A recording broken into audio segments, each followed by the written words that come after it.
বিসমিল্লাহির রহমানির রহিম। আজকে আপনাদের সাথে একটা গল্প শেয়ার করব। হিংসার পরিণাম। আরব দেশে দুই বন্ধু ছিল, হাবিল আর কাবিল। তারা একে অপরকে খুবই ভালোবাসতো, কিন্তু তাদের ভিতরে খুব হিংসা কাজ করত।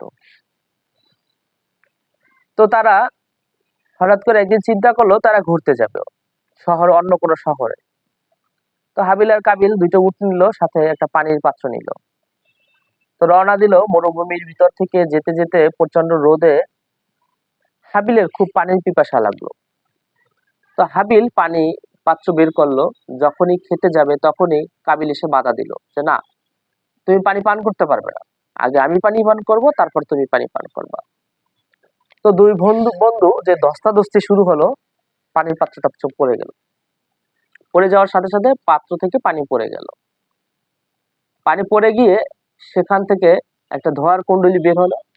ধোঁয়ার কুণ্ডলী বের হওয়ার পরে সেখান থেকে এক জিন হেসে হেসে বলল, তোমাদেরকে ধন্যবাদ, তোমরা আমার জীবন বাঁচিয়ে দিয়েছো, তোমরা আমার প্রাণ রক্ষাকর্তা। তো হাবিল আর কাবিল আশ্চর্য হয়ে যায় এবং ভয় পেয়ে যায়। জিন তাদেরকে আশ্বস্ত করলো, তোমরা ভয় পেও না, তোমরা আমার জীবন বাঁচিয়েছো, বরং তোমরা কি চাও সেটা আমাকে বলো। তো হাবিল আর কাবিল তো মহা খুশি, এবার তারা অনেক কিছু চাবে।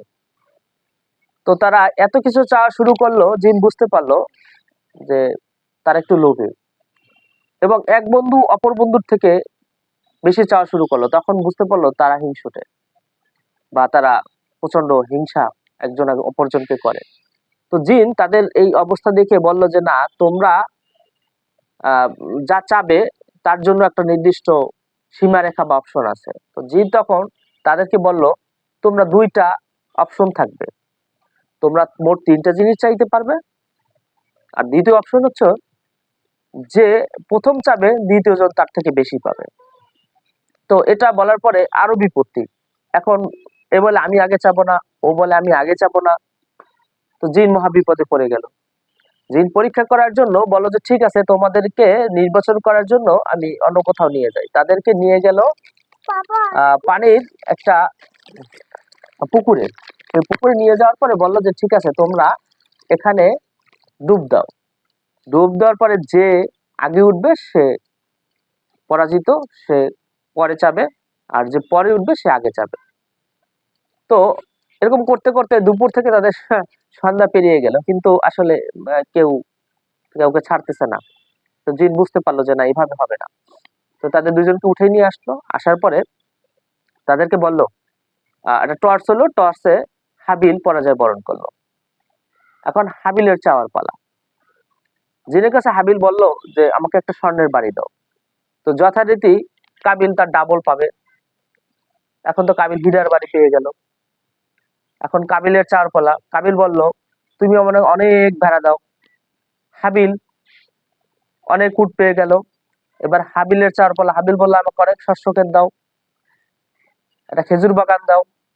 তো কাবিল তার ডাবল পেয়ে গেল। এবং কাবিল চাইলো, আমাকে একটা সুন্দরী বউ দাও। হ্যাঁ। তো হাবিল তার দুইটা পেয়ে গেল। এখন প্রত্যেকের একটা করে বাকি আছে। এখন হাবিল খুব রাগান্বিত যে আমাকে পানি খেতে দাও না। ওটা নিয়ে হাবিল খুব রাগ। হাবিল বলল যে তোমাকে এমন অবস্থা করব যে তুমি কিছুই খেতে পারবে না, তোমার সব সম্পত্তি আমি খাবো।